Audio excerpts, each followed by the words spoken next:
E hoje é o Dia Mundial de Combate ao Câncer e o principal tema da campanha deste ano é a prevenção. Para falar sobre o assunto, está aqui conosco no estúdio o oncologista João Nunes. Doutor João, muito obrigada pela sua participação. A gente está falando que o tema, o principal tema é prevenção. O que a gente tem de avanço, de estudos em relação à prevenção do câncer? A prevenção do câncer é dividida em dois grandes grupos. Um grupo, que é o tema da campanha esse ano, é o seguinte: o que é que o paciente pode fazer por ele mesmo, independente da estrutura que o rodeia? Existem alguns estudos demonstrando que em torno de 30% dos diagnósticos de câncer são relacionados a hábitos de vida.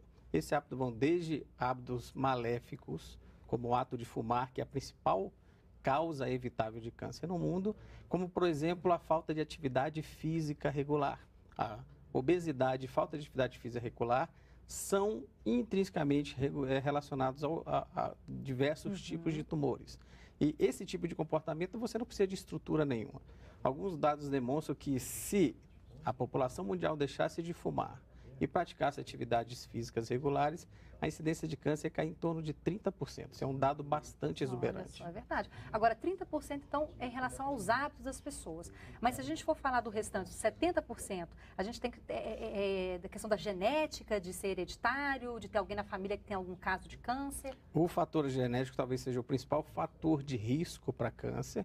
Quando a gente tem um paciente com câncer de alguma espécie e aquilo não relacionado a nenhum hábito, os familiares de primeiro grau precisam ficar bastante atentos em relação a esse risco.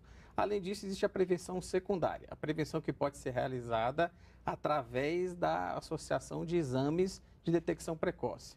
O principal tumor envolvido nesse tipo de estratégia é, por exemplo, o câncer de mama, que é um câncer muito incidente no Brasil e em Brasília, que ele pode ter o diagnóstico precoce realizado através do uso regular de mamografia na população com a indicação dentro da faixa etária de indicação. A gente está falando do câncer de mama, estamos falando de Brasília.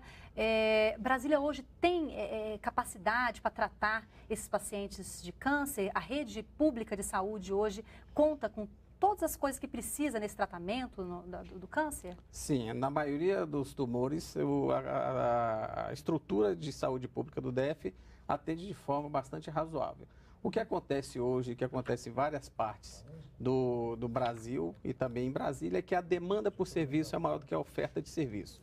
Isso acaba gerando uma pressão assistencial em cima das instituições que prestam esse tipo de atendimento, sendo que esse tipo de atendimento às vezes fica a desejar pelo fato de você ter uma demanda por serviço maior do que a oferta de serviço. E só para a gente finalizar, doutor João, o câncer tem cura?